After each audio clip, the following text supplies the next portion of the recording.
मैंने गुस्से में गेंद को जोर से रेफरी की तरफ मारा। गेंद एकदम सही आर्क बनाते हुए सीधा उसके पेट पर जा लगी। निशाना बिल्कुल सटीक था, फिर भी मेरे पिता का मजाक उड़ाया गया। मैं हमेशा सिर्फ एक सब्स्टिट्यूट ही रहा।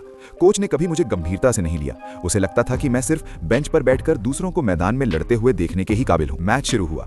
बिली ने अपनी भारी कदकाठी का इस्तेमाल करते हुए आगे बढ़ने की कोशिश की, लेकिन अगले ही पल दो विरोधी खिलाड़ियों ने उसे जमीन पर गिरा दिया। सीटी बजी और वो बेहोश होकर गिर पड़ा। हम सब उसकी तरफ दौड़े। रेफरी ने उसे छुआ और 2 उंगलियां दिखाई। बिली ने कमजोर आवाज में 3 कहा, लेकिन कोच ने जिद की कि वो खेल जारी रख सकता है। आखिरकार हम मैच जीत गए, लेकिन मैं जानता था यही कोच का तरीका था। उसके लिए सिर्फ जीत मायने रखती थी, खिलाड़ियों की सेहत नहीं। मैच के बाद उसने मेरे हाथ से स्कोर बुक तक छीन ली, जैसे मैं किसी चीज का हकदार ही ना हूं। कुछ ही समय बाद क्लास में बिली अचानक गिर पड़ा। उसकी चोटों का असर अब सामने आ गया था, लेकिन जैसे ही उसे होश आया, कोच ने उसे जबरदस्ती फिर मैदान में भेज दिया।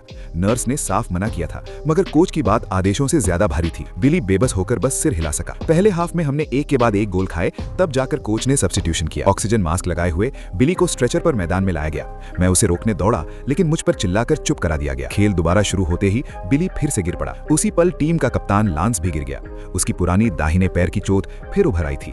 वो हिल भी नहीं पा रहा था। पसीना उसके चेहरे से बह रहा था और दर्द से कराह रहा था। पूरा स्टेडियम सन्नाटे में डूब गया। कोच जड़ हो गया। वो अच्छी तरह जानता था कि लांस का पैर शायद हमेशा के लिए खराब हो चुका है। जब बिली को होश आया तो वो बार बार लांस से माफी मांगता रहा। उसके चेहरे पर अपराध बोध साफ झलक रहा था। लांस को मैदान से बाहर ले जाया गया। अब कोच के पास कोई विकल्प नहीं बचा था। आखिरकार उसने मुझे मैदान में उतारा, उस लंबे समय से नजरअंदाज किए गए सब्स्टिट्यूट को।